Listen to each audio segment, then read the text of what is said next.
thank you for coming here. I used to move a lot, so I'll try to keep myself here. It's going to be hard for me.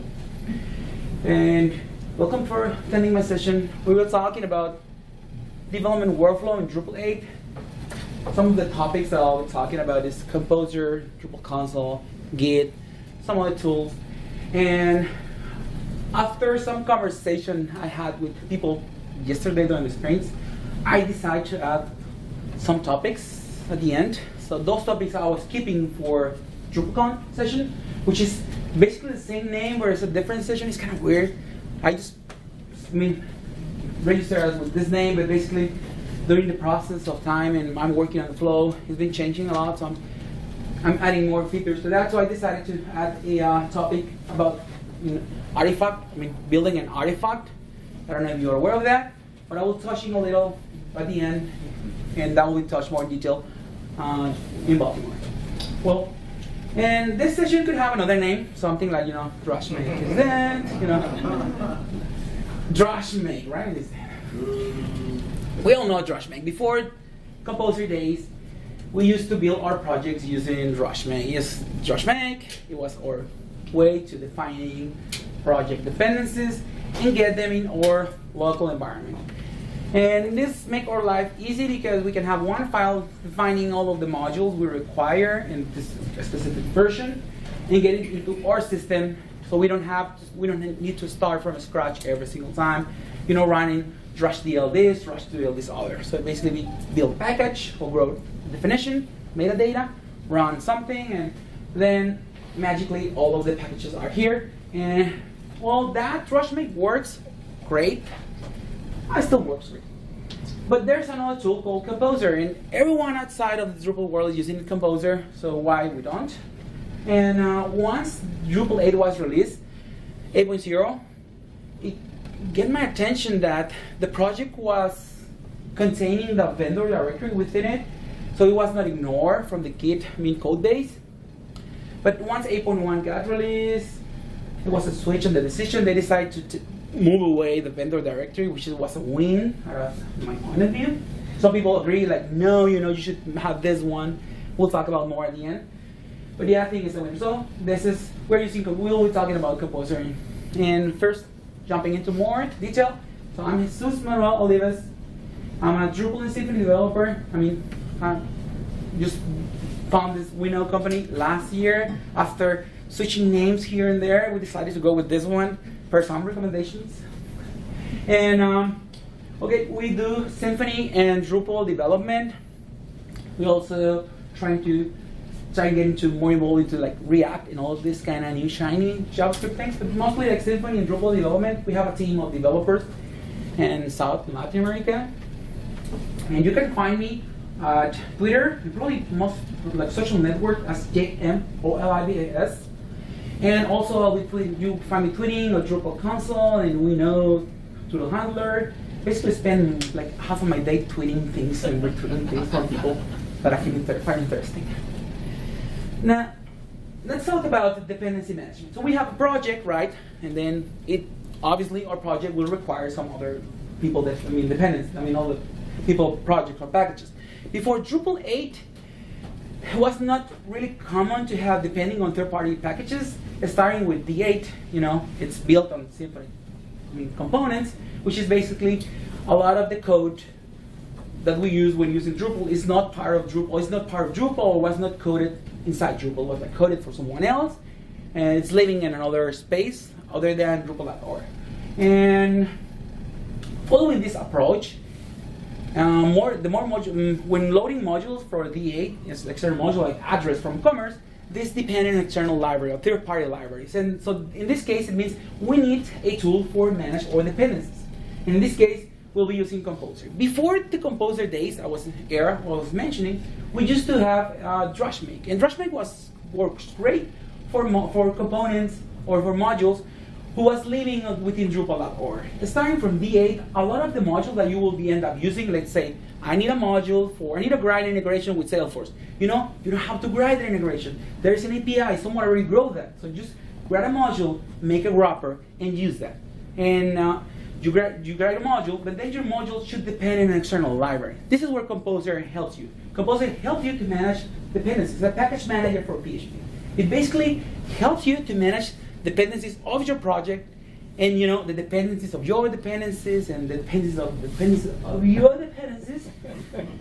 But it also do his best to fix or to resolve any conflict between them. There's maybe I'm using a module that depends, in a specific library, with a specific version, and I have this other module who depends in the same library with a different version. Well, Composer do his best to try to find out and resolving any conflicts and download the proper dependency that will work for both projects. If there are some issues, he would tell you, this is not doable because of the conflict issue. You should, either move this one to something else or, update this dependency, this and that. But basically, it helps you to resolve any conflict dependencies, okay? Helps you to, what? Download dependencies and resolve issues between them so you can download. How Composer works, okay?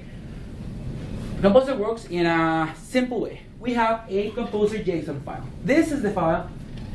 It looks fine in the back. Okay, just turn all the way. Okay. You define your dependencies or any project dependencies within your composer.json file. This file contains, again, any dependency that your project requires. Let's say if I require Drupal version 8, it will be here. If I require PHP unit, it's here. If I require phab, or if I require console or Drush or something else, any dependency that your project requires will be here within this composer. Then Composer is a CLI. It's a CLI tool. I know there's some attempts to build a UI on top of Composer, because I think it's called, I don't remember off the top of my head the name. Well, there's a project, so it's an Electron app that you can run from the UI to run Composer. Well, yeah, basic Composer is a CLI. You run Composer, and this Composer command, you can update or install the first time. You can run, the first time you run Composer, you will be running Composer, update.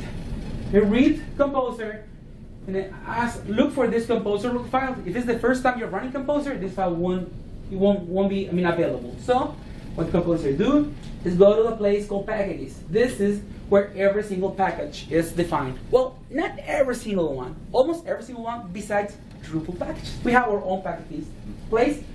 So it finds within the global packages and then search for those also within the Drupal packages place. So this place is the one who contains the mapping between the dependency you are requiring with the code source or the source base that you are requiring. So it's a map between the package name and the source code. And that source code should live somewhere like GitHub or Bitbucket or GitLab or your own private repo or drupal.org, right? So again, Composer, define dependencies here, run a command, search on the registration, and then map to the source where those files live. After that, you just get those files in your system and just download within the vendor directory. Within the root of your project, there is a directory called vendor. This is the place where most of the dependencies will be downloaded. And if you can guess, yes, most of the third-party dependencies will be there, but not Drupal dependencies. Drupal dependencies will live in a different place. There's some legacy reasons for that. There are some issues for having those fixed. But yeah, we'll talk about those. So get those files, download it in your system, and finally, it creates this composer.lock file. This composer.lock file that was created by Composer, based on those definitions, are the exact version that was downloaded to your system. Let's say I'm requiring 3 packages here, but those packages might require like some other, in total like 8 dependencies, because maybe one has 2 dependencies, the other one has like 4, and the other one has no dependencies. Right? So I will end up with my dependency plus the dependencies or my dependencies. And then, Composer, remember what I told you, takes care of fixing all those issues and conflicts between those dependencies. So get all those dependencies and you just define it here. I am using Drupal core 8.1 point something or 8.2 or 8.3 something, Drupal console 1 point that, 0 or RC16 or something like that. The exact same version that was downloaded is registered here within this Composer file. Can you guess the reason why? This helps us to share our project, to share the same dependencies with the rest of the team. It means anyone within your team just can get your project, run a composer install command, and get the exact same version that you request when you run the composer update command here. Okay? So again, composer takes care of reading the definition, do the discovery, download files, and finally create the this log file that contains the exact version that was downloaded for you. And probably the most important tip that you will get from here is always commit your composer log file. You know, always have this committed in your repo. Well, once Drupal started using Composer, there was a new project that was born, which is Drupal Composer. It is it's a Composer template for Drupal. This project contains a Composer JSON file containing Drupal, Drush, Drupal console, behat, PHP unit, most of the tools that you require when working with Drupal. It's not like a distribution. It's not like a fork. Some people say, this could be a fork. Yeah, probably could be a fork in the sense of it's creating like a new version of Drupal because it changed the directory structure. We'll see how this changes, what those changes are. But it's basically a definition. It's a template that you can start when you are starting a new project. So instead of starting working as Drupal vanilla installation or the Drupal vanilla, you're going to start with Drupal project. And I will show you how this looks like. Okay. How do you start using Drupal Composer? Again, I told you we'll be using Composer, and we will be taking the advantage of all the great work that people is doing on the Drupal Composer project. So, in order to start a new project in Drupal, you will be using the create project command. So it's like Composer, create project, and from there, we said which package we require. In this case, it's Drupal Composer, which version we want to, and we said what will be the directory where all this code will be downloaded, right? Composer create project, it takes care of two things. First, downloading all the dependencies of the project. So it's mostly like git, clone every single dependency, and I mean the definition of this Drupal project, and Composer install command. So it gets the definition, but it also runs Composer install for you. So it means by the end this create project commands finish execution, you will have the project definition and the files, and any dependency that this definition has with it. And I'm passing a few flags here like prefer this or not progress. I mean, you can avoid having those. I really like to use prefer this because instead of git cloning every single project, just get the tar distributable file for it. So it's a little faster, and it also reads cache on your system. If you run this before, the next time you run it, and it's requiring the same version, it won't try to go to GitHub and git clone it. So we'll read it from the cache in your system, your local system. And I say no interaction because I don't want to see the whole of the output, because Composer, it uses Symfony console component, same as Drupal console. Are you aware of Drupal console? And this Symfony console is so verbose. I mean, I don't want to see this because I already know what's happening, so I just pass this flag. And at the very end, I would highly recommend you to run git init to start this project as a git project, right? So basically, cd and the directory name that I gave it, and then git init. From there, I can start working with my project, right? Remember what I mentioned about Drupal Composer provides you with a slightly modified version of the directory structure. So this is how it looks like. So we have the root of my project. It contains less files that we are used to on a Drupal installation. We don't have the index here. We don't have sites, module. We don't have nothing like that here. We just have the Composer JSON file, composer.lock, a Drush directory. Actually, you get it like nowadays. You will get a console directory here as well, and the vendor directory here. Why is this vendor directory here? It's not because it's part of the template. It's here because what happens when I run Composer create project? You clone the project and run Composer install. So it means all the dependencies are already downloaded here. It are here on this vendor directory. Then it provides a web directory. This is where my Drupal files are here within web, not at the root of the project. And there's a reason for that. We will talk about it. Within the web directory, we have the autoload file, we have core directory, index, which is the front controller of my project. We have modules here, profiles, sites, themes, anything related to Drupal. Any Drupal files my Drupal files are here, and some other files right here, okay? And anything is within this web directory. There are some distributions, Drupal distributions, that kind of follow this approach. If you are using, I don't know, what's the name, Lightning, or what's the name of that? It uses a Lightning modifier version of this, and this is called dockroot instead of Web. But yeah, it's the same approach, you know, kind of separating Drupal from other files, and we'll see why. After we had, well, remember we run Git in it, so we're starting our project as a Git project. So then this project, it also provides you with a git ignore file. So it's basically telling you, you know, by default you will be ignoring this. In this case, we're ignoring the vendor directory, which is where all of our third-party libraries live at, right? It's ignoring core directory. It means using something like this, I will be able to update code just by running a composer command, which is pretty awesome. It's like, and then this project provides a tool. It's called Drupal Scaffold, which basically takes care of getting Drupal files and just put it on my system, so I don't have to download those files, replace it manually, so forget all. I mean, every time that you have to do something manually, or a human will be like part of the process, there are chances for errors. I'm not trying to say computers are better than human or robots. Then it also ignoring modules. Remember what I told you? Most of the third-party libraries are here within the vendor directory. Then there are chances, there are projects like Drupal packages, let's say, or Drupal extensions. There's a new lingo in the Drupal world, right? We used to call them modules, themes, and profiles. Now those things are called extensions. Okay, so those are extensions within the Drupal world.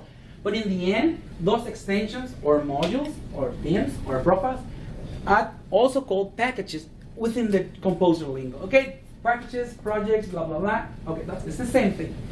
But those are here: web modules, web themes, and web profiles. And it's good practice to have it within Contrib, because you might have custom code that you want to have committed in your repo, and you're only ignoring the Contrib ones. It means the ones you download from drupal.org. And it's also ignoring files, because you don't want to have all those files within your project, right? There are some other ways for accessing those files, either syncing, that I would really recommend you to do that. There's some ways to pointing your system to your external project files. You don't have to keep syncing all those files and consuming having all the files in your logs. Okay. Another thing that is highly recommended is storing all of your configurations within the environment. It means within environment variable, right? If you are planning to have something like this, you can do make your system.local PHP files look something like this. Yeah, in this case, say dockroot should be web. In this, for this specific example, so typo, there's something to change here, but it will look something like this. Instead of saying here, that the string that belongs to the database name, user, password, and all these values, you can have an environment variable containing that in the system. This helps you to first, hiding those from people to reading those values, right? Second, it allows you to have different environments, and each environment can have their own values, and you don't have to keep changing this file all over. Something like, because I know some platform as a services give you their own name for this thing. It works in the past. It's fine. It still works. But we should try to keep doing things in more standard way other than my way. And we should start proposing something like this, or keep telling people this is probably a best approach. And as you can see here, I'm reading environment variables. In this case, I'm reading those from my containers. Blah blah blah, because this is the name of my container, and that's it. That's how my settings, local file should look like. And why is this called settings local and not settings PHP? Because my settings.php, it's including this file, and if this file exists on the system, right? And another thing that I highly recommend you while using Composer and Drupal project, or insert here your other profile that is using something like this, it's removing the configuration files outside of the web public directory. Remember what I told you about web? Why web is where my Drupal files are. And I can do something like this. Just move the config sync directory outside of this just by doing something like this, Like cons, I'm skipping one level out of web. It means all my configuration files, my YAML files, won't be available, won't be public available through my browser, through my web browser, right? And in this case, as you can see, since this is no longer on the public web directory, I can avoid having the long hash thing, which is basically done for that purpose, so you cannot guess where those files are, right? And well, how we manage our code. How can we share our code with some other people, right? Remember, we start a Git init something, so we use Git, right? Git add for adding our code. I always use -p because allow me to run into an interactive way, and it's asking me for within the same file. If I have different changes with the same file, asking me, I'm able to select which changes exactly I want to add to this on this commit, right? So git add, git commit, give it a message, a nice message, right? What I'm doing, probably a ticket number or something, There's a nice blog post on how to write proper commit messages, because I've been there, I've been done that, fix this or remove this thing, but it's better or good to provide good commit messages, because we're communicating properly with the rest of our team. Yes, we should recall we are working on a team, not just by ourselves. And finally, git push to push our changes, and then finally I need to create a pull request, send that for that, and just merging changes. And as we all know, and probably we all follow this approach, someone else will review this code, someone else will merge this, right? None of us send the pull request and merge the same person, right? I know. Okay, so again, we start the project using Composer. We use Git for tracking files.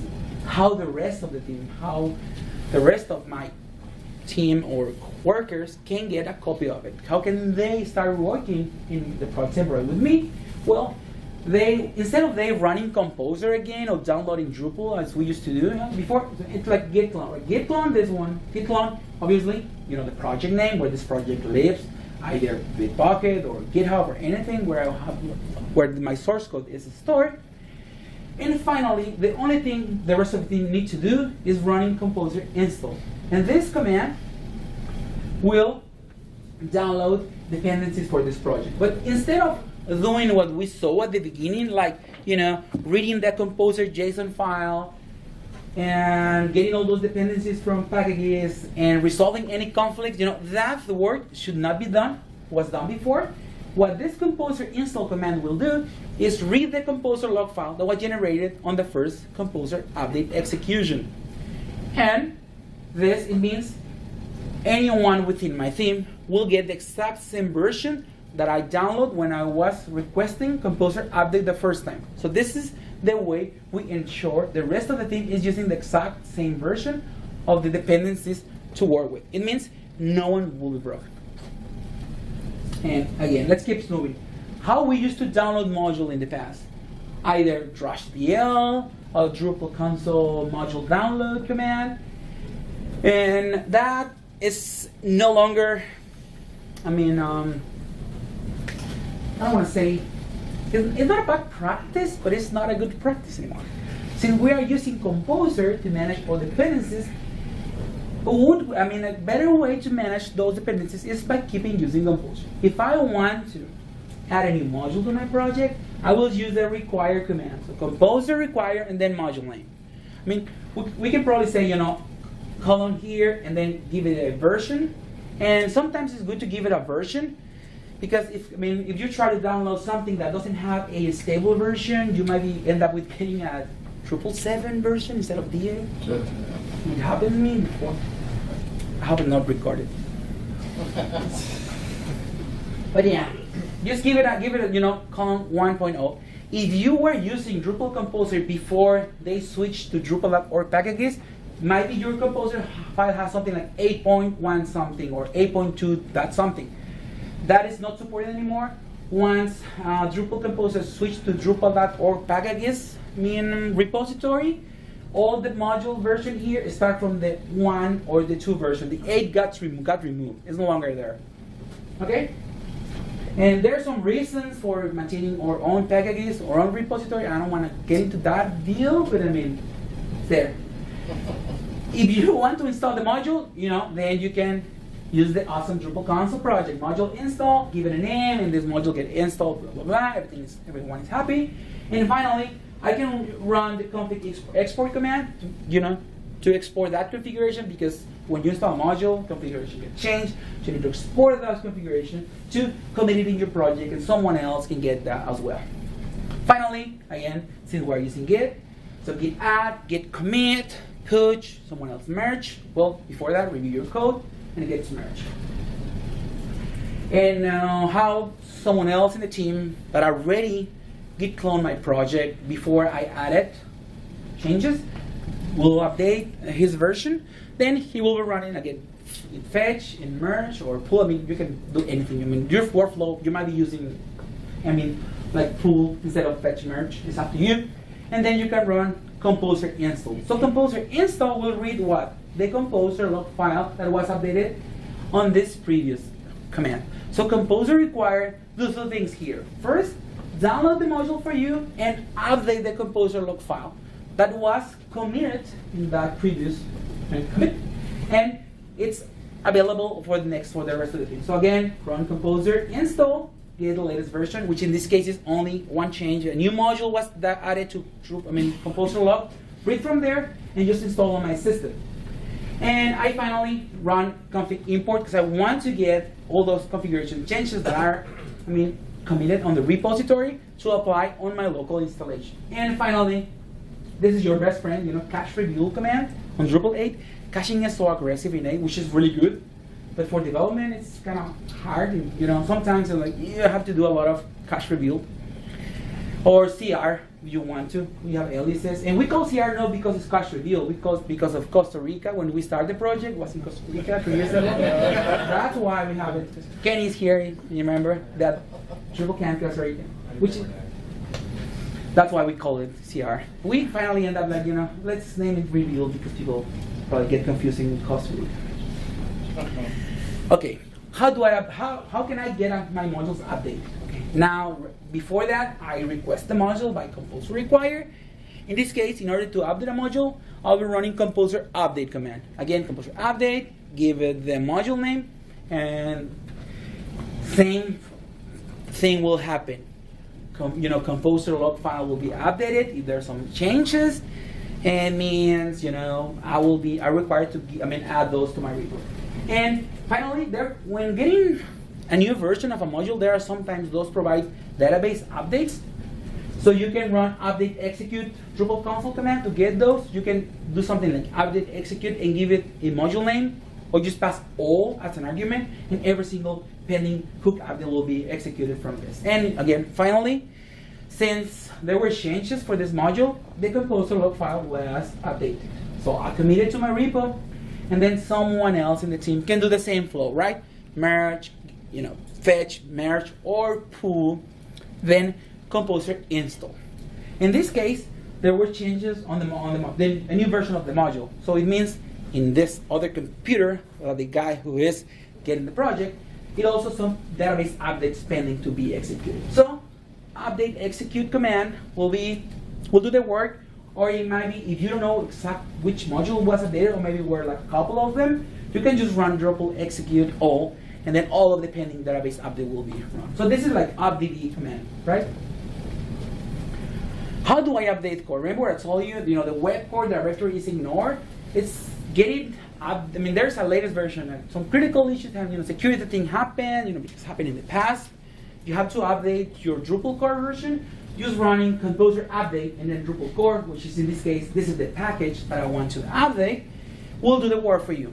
Well, you need to add with dependencies to getting, updating core plus their, packages or their dependencies. And this will take care of downloading the latest version of Drupal core for you, replace files in your system.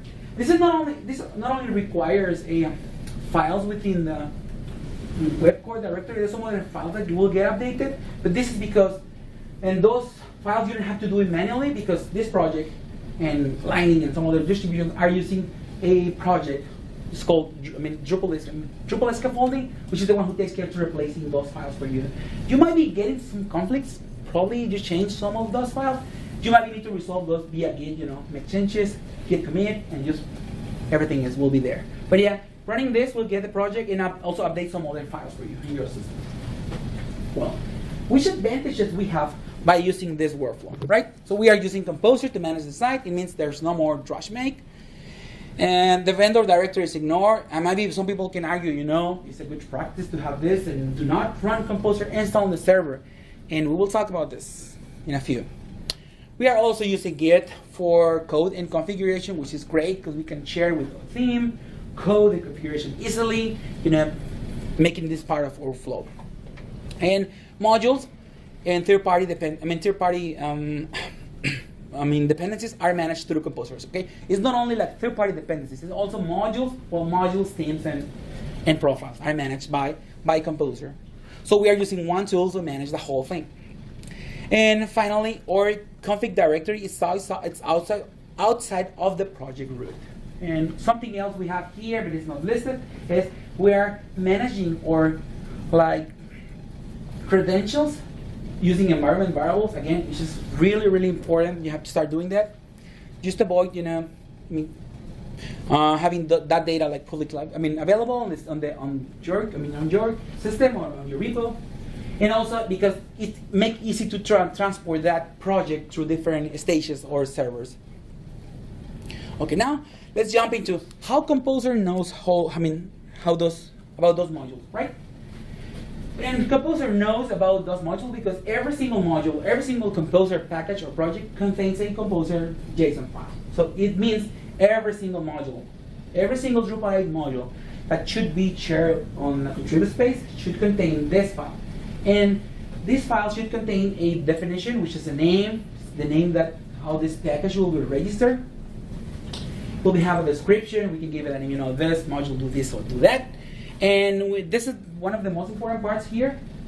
Well, obviously the license, because if not, this won't be able to be stored in drupal.org. But the type, given this type, is how we'll know Composer how to manage, how to treat this package, and we'll see in a few. So you need to make sure when working in contribute module, it should contain this Composer JSON file and make this type a Drupal module. If you are using Drupal console module generator, this template will be generated for you, and you don't have to worry about giving the proper type because it's already part of the template generation.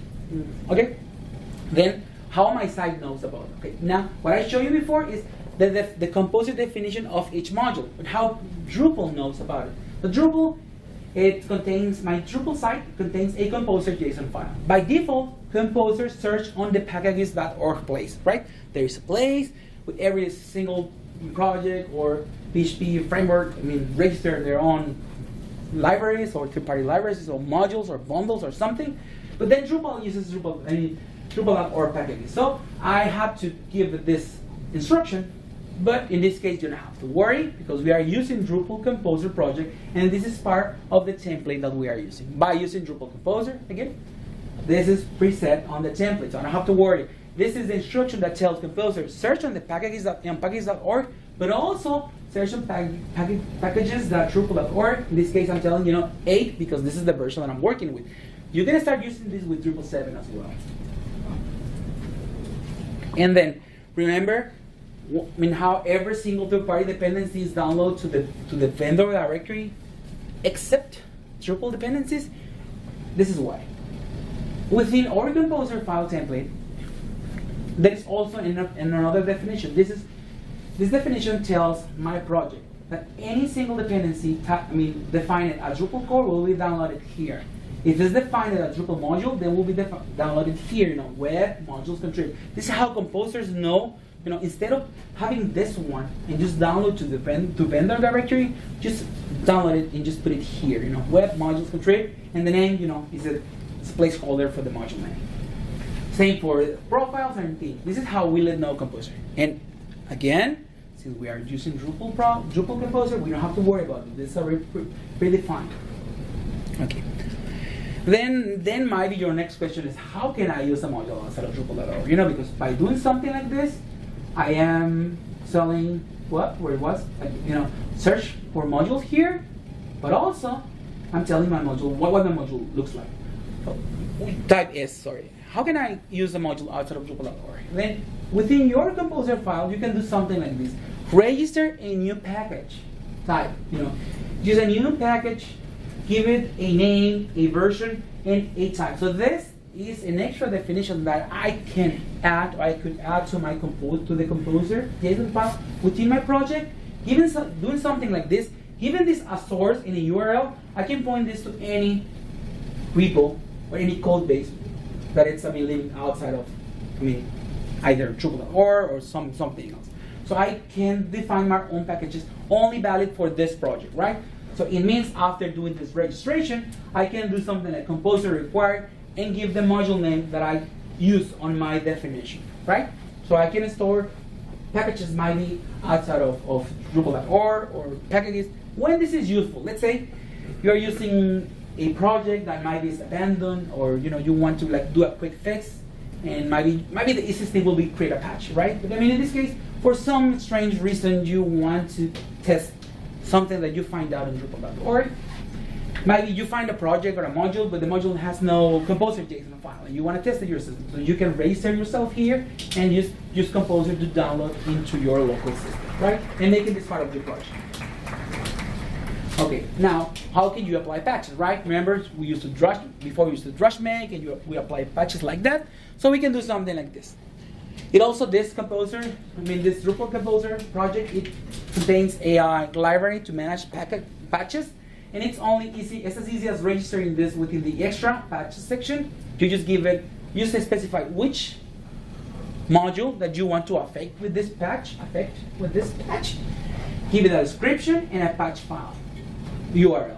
This could be within your local system, or you can point this to drupal.org URL where this patch is living. And just by doing this and running Composer install or update again, this patch will be applied in your system. Sometimes it doesn't happen. Just remove project, remove web modules and contrib and admin toolbar and run Composer install again, and that patch will be applied. It happened to me sometimes. I have to manually remove the dependency and run Composer install. I haven't debugged that, so it's just remove that easily and just run it again. And you don't have to worry about removing vendors and modules because you have the composer.lock file there, and it's easy as run composer install again. We'll download those for you, and we'll get those from your system because I already cached your system. Okay. Now we all know we all like to automate things. We don't like to put typing things all over the time. So Composer provides with some hooks that we can attach to. In this case, those are executed in a specific event, like pre-install or post-install or pre-update or post-update. Or there's way more. This is the ones that I use the most. In this case, what I'm telling Composer, when post-installation, when pre-installation happens, you just call this Drupal console command, which is called chain. A chain command. It's a command that allows you to read a YAML file containing multiple commands within, right? It's like a recipe of different commands that I can run. It's a YAML file, so it kind of feels like, it's easy, like an Ansible or a Docker Compose thing. It's easy to read, and you can queue several commands there. So in this case, I'm telling pre-install or post-install, run this. In this case, pre-install is running the pre-YML, post-install is running post-YML. Same for pre-update. I'm calling the same thing, both pre-install and pre-update. I'm running same file, right? What this will bring to our project, what this automation could help us within the automation, right? What we are having here within the pre-YAML file means every time that before pre-installation or pre-update happens, I can just trigger a database dump because sometimes things go wrong and we don't want to worry about it. So anything bad happens, I can run a database dump command. It means it will create a dump of my database. I can even pass here options like where directory I want this to store, which I want this dump be stored, which is the file name that I want to give it, something like that. In this case, I'm just giving dump database dump. If you don't give it a name or a directory, I think it will be use the root of your project and give a timestamp for the file name. And it's also running a exec command. We're using the exec command. So Drupal chain commands allow you to run Drupal console command and any other shell command. It means in this case I'm running exec, which allows me to run any shell command. So I'm running Composer. So I'm running Composer within Composer. This is like Composerception or something right now. I'm just running Composer archive. So basically I'm creating an archive of my project. I basically don't need to do this because everything is on is already on the repo, right? But this is basically like archive dump that we are used to do that, and we feel better when we have the backup there even when we don't need it. It's like you don't even need to do this. You can do that. I'm basically archiving the whole project within this path, right? And post. What about post installation? Remember what I told you while running, update or install? Maybe someone else add a module, right? And this module has a database update. By having this post command execution, what I will have is can have this config import. It means every new configuration provided by the repo will be automatically imported on my system. Same thing for any pending database update will be automatically applied to my system because I have this file here and I'm calling this one within the post install or post update command. It means once Composer completes, the downloading modules and configurations, those commands will be executed in queue. First this one and then this other one. And as you can see here, I'm just telling run, update, execute for every single module. I don't want to define which one I want to update. And maybe your question is, should I use Composer install or update? Okay, required is for getting dependencies, right? But then what's the difference between install and update? Install, it's for checking a new project. Someone else, you just clone a project and you want to check this project, Composer install, because you will be reading the composer.lock file. You want to get latest dependencies that someone else in your team add to the project, Composer install again, because I remember when someone else changed the definition of your dependencies, the composer.lock file is updated, right? And if you want to get or grab the latest version of one package in particular, you run composer update and just give it the package name. Please do not run composer update without giving a package name. It will try to update every single module. And well, let's jump into this. So how much time? 15 minutes? 10 minutes? Zero. You still? Really? Really? Let's go like really fast. Okay, this is the thing that I was 5 minutes. This is the thing that we're talking about DrupalCon, so you might want to see this in DrupalCon. How to deploy a project, right? And you can use Composer to deploy this right into your server. Some people can argue, it's a bad practice to run Composer in your server. We can argue this after the session. Tools for doing this. There is Deployer, Rocketeer, Megagenes. Those three projects are PHP projects, which are easy to hack for you if you know PHP. But there's an Capistrano. If you are familiar with deploying projects, there was a tool called Capistrano, which is about built on Ruby. So basically, this is a bunch of Ansible recipes that mimicking what Capistrano was doing. This is awesome. This is awesome. Use it.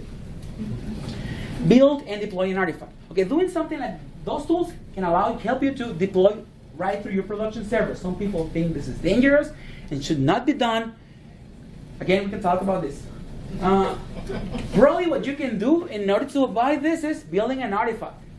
And in order to build an artifact, you can build your artifact locally on your production server. Again, some people think this is bad.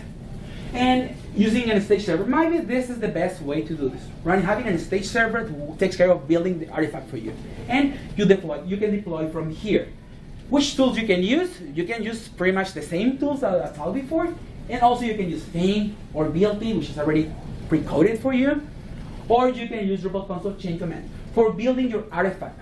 Basically, you're building your project, running Composer install, npm, SAS, anything that your project requires to build your artifact, all of the dependencies of your project, and then just ship that thing.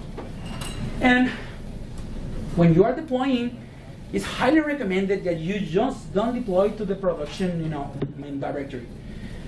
Even if you are building the artifact locally and then SSH or FP or SFTP to your server or rsync to your server, it's highly recommended to have a directory structure, something like this is the path of my project, and then having something like current. This is where the latest version of my project will live at. And then you can have releases. So these releases is the different releases that I've run before.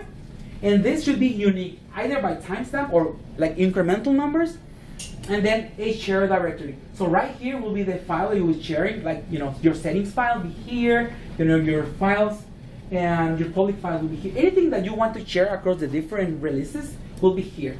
And what you have here is within the current directory, it only contains a symlink to the latest release that you have here. It means if I am running a deployment on my server by using Deploy or Rocketeer, even in my production server, Composer install, this won't be affecting my production side. Why? Because we'll be running in a separate directory. Once the whole process gets completed, then this is when get symlinked into here. So it's like zero downtime, because that we don't want our clients to go down, right? Because they were calling us, giving a hard time. So we are using a structure like this. So even if you are deploying right into your production server, you should do something like this to avoid downtime on your projects. Again, give it a current, pointing to the latest release, and just keep it all those here. And why we keep all those releases here? Because we can easily go to something like rollback and getting back to all those projects. So it means each one of those directories contain the whole build of my project. Every file, every dependency could be here. The advantages of running my artifact on my staging server is that it allows me to not to have Composer, Git, or SAS or npm on my production server, right? It means I can build the whole thing on server which is in the middle, just use it for build it, ship it, and then destroy it. You can do this by anything you want to, mostly like using containers or something like that. This is something I won't be touching here, talking more about this in Drupal. But yeah, and finally, for speeding up your Composer, experience, make sure you disable the Xdebug from the CLI. You install Prestissimo, which allows you to do parallel downloads. And this is my recommendation, right? Always commit your composer.lock file. That's all I have, and just 5 minutes late.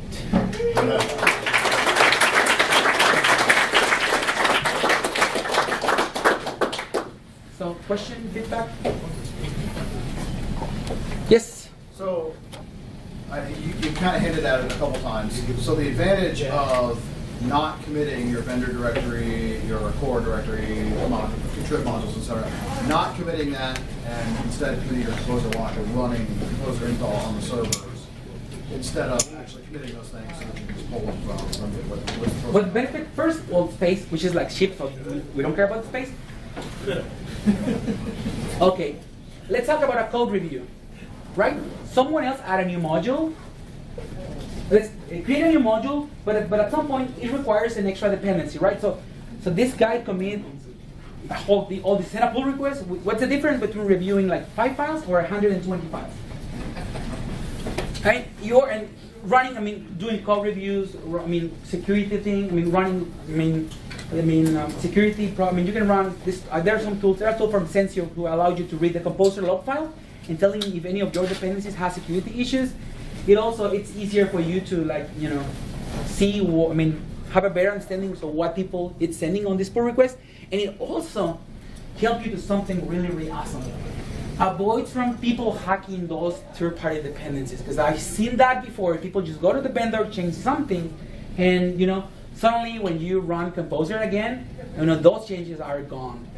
If you are doing something like this and making making any change to a third-party library using a patch will save you a lot of time by finding that someone else changed that in a previous commit, or in a commit done a month ago.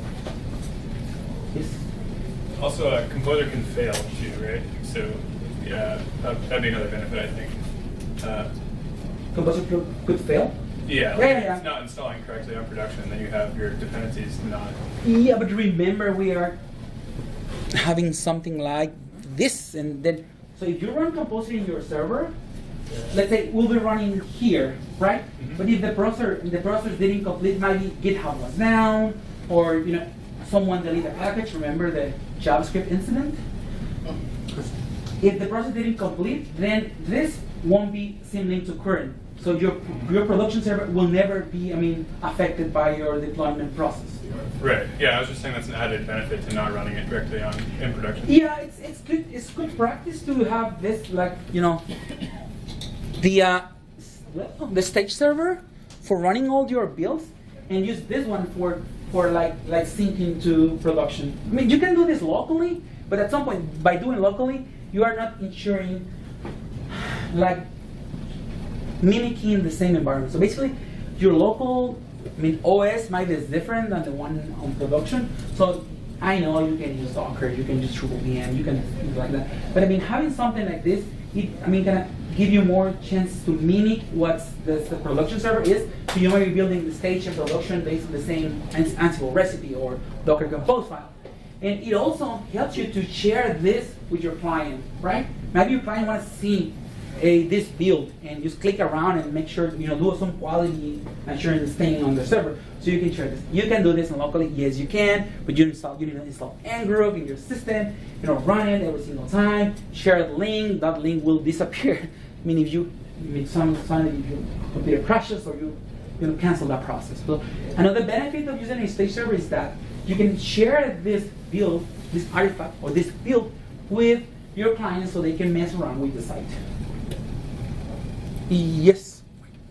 So I understand that when you use the Drupal Composer project template to start your project, it creates a composer.json file and writes all your tasks for you, so it sets the repo to packages.drupal.org/8, and it does all these automated things. Everywhere I've read says don't edit the composer.json manually, but you talk about creating all these patches and then adding all these things to your composer.json. What are the commands that we're supposed to run to get that, to add it to composer.json without doing it manually? I don't recall on top of my head if there's a command for adding patches. I mean, for adding modules, there's composer require as usual. But for patches, I don't recall if there's one. If there is no command for that, might be a good pull request to send in for that. The patches project won't be that hard to write something like that, and it will be easier because you'll be ensuring your composer will be valid. If you at some point have an issue with your composer file, you can run composer validate command, and this will tell you. It will link your composer file. It will tell you there's a missing comma or an extra comma or a bracket that is not closed, or it will give you an overview of your file and why is this broken. But from my aware, there's no patch command for it. What was the command for the reviewing of it? Validate. Yes. So you're working local and you want to try out this module that you think might solve a situation you have. Are you gonna require that and then have to unrequire it when you're done? Well, for that specific case, that's the reason we have not removed module download or team download from Drupal console, because I know sometimes people want to test a module. And sometimes Composer is not the fastest tool in the world. We all know that. And yeah, sometimes I just want to make sure if this thing works. It's fine. Just module download for now. It works. Then just destroy your site. Remember, you always have to destroy your site and start from scratch. Destroy your site. Composer require it, and then just commit your composer.lock files. Composer.lock file changes. And if you were to use Composer, you could just git reset. And yeah, you can do that, but you have to wait for the Composer to resolve the package and their dependencies. The only issue with that is if that module has an external third-party dependencies, you will be missing those dependencies. Oh. Yeah. And that's the benefit of Composer. You don't have to worry about dependencies of your dependencies. And Yeah, there is a composer remove command as well. Yeah, it is. It's supposed to be the opposite of composer require. But the thing is not requiring yes or no. It's waiting. My point here is waiting for a composer, just for testing something that I am not sure if I will be using it. Sometimes it's sometimes the composer require jump to Slack, do something else, go for a coffee, take a break, walk a little, grab a beer if you want to. Now we're talking. I've had some issues with using Composer require on some modules that require third-party libraries that they're not automatically pulling in those dependencies as well. Like backup migrate, for example, which is somewhat broken anyway, but backup migrate now requires the third-party library of backup migrate core, which is no longer included in the package of backup migrate. But when you do Composer require Drupal backup migrate, it doesn't pull in that library. And I have not yet found a way to pull in that library without specifically telling it, hey, here's another repo, pull it from here. So yeah, what do you do in those instances? You need to find out which dependency are you missing, and Composer required, and then missing dependency name that you are missing. The point is here, the issue is not with Composer, it's with the module that is missing the library. So the best approach here, you send the patch to that module. You should include this in your Composer JSON file. So next time the people require. So we should take it up with. Yeah, basically, Start an issue with the module itself. Yeah, it is. You said, I mean, if you know which dependency is the one missing, you can just set up. I mean, well, it's not a patch file, not a PR. I'm just. So in I theory, leave outside it Drupal. should bring in the dependencies. Yeah, That's the the module should expectation. bring. I mean, if a module has a dependency, it should bring it on the definition, right? So it would. Listed in its composer. Yeah, it should be declared on the composer. But you know, if a module depends on another module, it's not there. It's on the info file. It's another thing I figured out the other day. Like, why? See, if a module depends on another module, it's not defined within the composer. It's defined on the module that info that why not Would it defined. be better to list it in both places? It would be better to list it only on the composer JSON file and just remove the legacy there. So then the advantage of putting it in the info.yaml file is that then like Drush will automatically install the other module. I mean, I use Drupal console and I use grow the a way of doing things. This kind of thing. It shouldn't be there, right? It shouldn't be there. I mean, it's like let's keep it in both places because of, I mean, you know, backwards compatibility. I'm totally with that. But let's start, I mean, promoting standard practices with our Drupal developers and team and all that. It will be better to have it only in Composer, since we cannot remove because of the semantic version. Yeah, sure. You know, I mean, there's some things that break past things, and we're still complaining about it. What? But then it will be better to have it at least in both. Way better to have it only on Composer JSON file, and just let Composer do his work. But that requires that Drupal would be able to read that dependency out of the composer.json file, because if you don't do it in the info file, Drupal's going to allow you to install. It's going to try to allow you to install a module with the dependency that's not present, and that's going to cause all this. That's another So architectural the ideal issue. solution would be like the .info.yaml file goes away, and you just have a composer file. And you can. I mean, we can just sit together, sprint, and write a Composer plugin to make Drupal aware of what is happening. You know, create a file. I mean, run every single Composer update. You know, scan those dependencies, create a new file or something, like temporary file, and just let know Drupal. It's not. I mean, it's something to be. I mean, for sure, it's there because of some reasons, but those are legacy reasons, right? So I'm pretty sure that will go away in 9, because I'm following some discussions about it. But there's some reason, because how Drupal will know when installing this, when installing that. Yeah. Yes. So if you're moving from instance to instance, so let's say you push up code, and I'm going to pull it down, I'm going to do everything.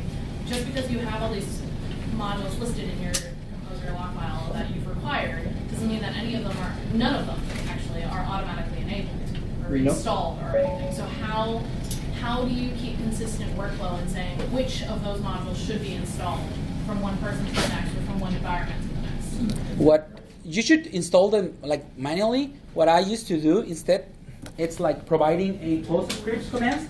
So when someone else requires a module, when after requiring them, need to like module install and export that configuration, right? With every single import module module installation updates the configuration, right? So it should export that configuration. But then what I have on my PostScripts, I automatically, when run a update or in import, I run composer config import, which means every configuration that someone else commit to my project will be imported, and I run update execute. So it means every missing database update provided by module changes will be executed and run on my system.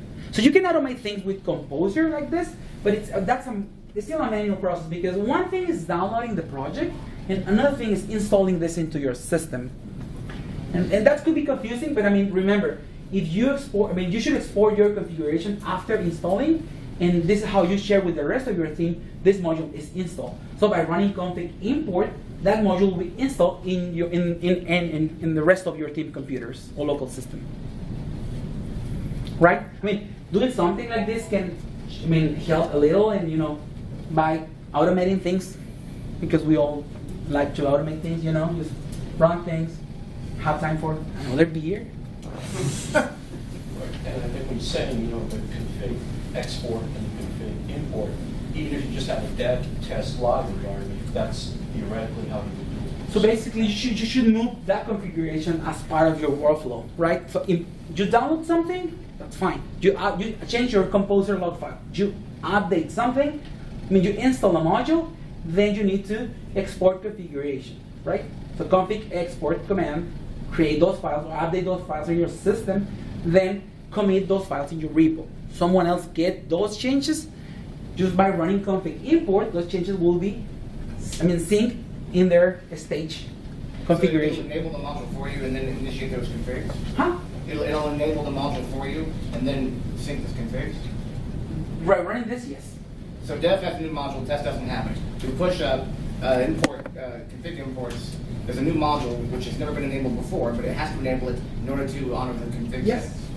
So it enables by, oh wow. So config import will enable the module, update execute will run hookups. It's like the fact that the module is enabled is configuration. So Yeah. as long as you export that, next time you sync the configuration, it's like, oh, this module's enabled. And it runs all the install hooks. So Yes, this is, That's the update. yeah. Huh. Well, the config import run the hook, the install, the update execute run the hook updates. Gotcha. These config commands that we're using here, are they inherent Drupal commands, or are these the Drupal console? Drupal console. Okay, so if you're not someone who's using Drupal console, then what do you do? Start using it. There's Drush, config, it's the same thing, config import, config export. You can do that manually, go to site. But Drush only works in the web folder, right? You can't do that in Facebook. You can do that, you need to pass. I will deny that I say this. Just hyphen root equals to web, or hyphen root equals to dog root. Or there is a project called, I will write something to make it work. We are using a project that was wrote for use by Drush people, and they are not using it, and we are using it for doing the discovery of the Drupal site. Yes? So I come from the Stone Ages of Drush.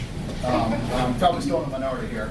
I've heard of Drupal console. I've never really quite figured out what it offers that Drush does not. So is there like a 30-second sales pitch to convince me to use it? Now we're talking. Here we go. Module scaffold. Yeah, okay. Drupal console, start as a scaffolding code, boilerplate, the scaffolding tool, right? Then this is how people still think about it, but it's no longer that. It's a full CLI. So Drupal console is a tool to generate code. It's a tool to introspect the system, so you can, if you want to know which routes are registered or which services or anything related to Drupal, like within the container, plugins, there is a lot of debug commands. So it helps you to generate code, introspect the system by debugging, and finally helps you to manage your site. Same, this is this last piece is the one who overlaps with Drush. System administration, installing, uninstalling, putting your site in maintenance mode, resetting password, all that thing that we are used to do with Drush. This is the last part that I'm talking about. But Drupal console also provides code generation and like a system introspection, which is basically, fortunately for us, no other way to do this in D8. Well, there's a web profiler. If I remember right, you would show every route and every controller that handles it. Yeah, just by running one command. Let's say you create a route or a controller, right? And you need to make sure this was, properly registered on the system. To route a debug command will list all of those, or route a debug, give it a route name. It will show you which route is this, which class is pointing to, if it's a form, a controller, anything will be there. Access control, anything will be there. So basically what we just do is just ask the Drupal container about those things, or about plugins, or anything else. I just want to mention in Drupal 8 also, if you install the bell and turn on the web profiler, any page you visit will show you basically everything that. Can I complain about this? Can we just get web profiler outside of why are we keep building monoliths? Web profiler was living in its own space. Why we just bring it to the bell? There's no reason to. There's no reason to. Let's stop building monoliths, please. Lightning talks. I will do one for Drupal console. Thank you.